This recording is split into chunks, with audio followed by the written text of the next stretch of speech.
Bonjour, c'est parti donc pour la correction de la consigne 1 de l'exercice 2, donc GeoGebra, comme je vous l'avais dit. Donc je vais tracer mon segment AB de 7 cm.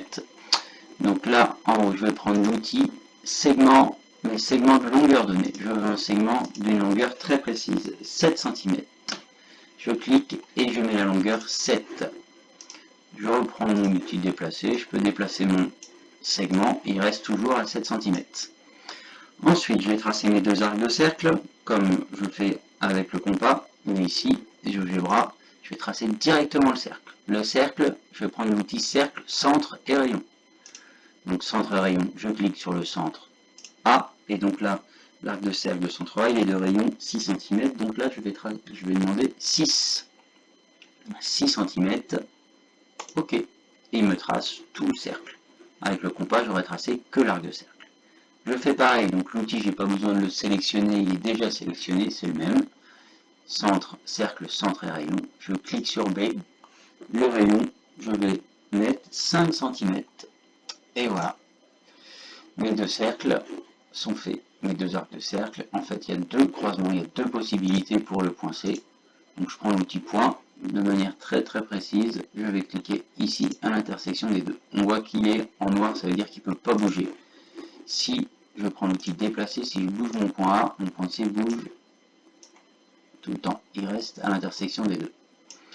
Donc, je vais maintenant masquer mes deux arcs de cercle. Je peux faire ça sur GeoGebra. C'est comme si je prenais ma gomme. Hop, ils ne sont pas effacés, ils sont simplement masqués. Je maintenant continue de tracer mon triangle, mes deux segments. J'aurais pu également prendre l'outil triangle ici pour colorier l'intérieur. Voilà, on verra ça peut-être plus tard.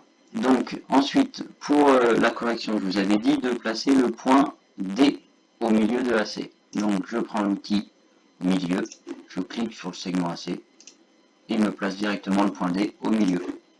Le point D ne bouge pas, sera toujours au milieu. Je prends l'outil segment.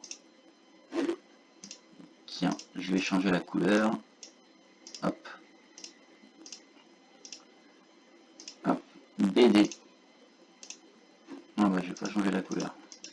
Donc, je reprends l'outil déplacer, je sélectionne mon segment, je vais le mettre en pointillé et d'une autre couleur, mais c'est pas mon triangle.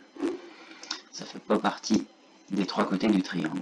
Et je vais demander la longueur. Donc je prends l'outil distance ou longueur, B, D et la longueur 5,29, donc je vais trouver 5,3, c'est très bien. On va dire que si vous trouvez 5,4 ça passe aussi et 5,2 ça passe. Au-delà vous avez fait une erreur, vous n'êtes pas assez précis. Voilà, à bientôt.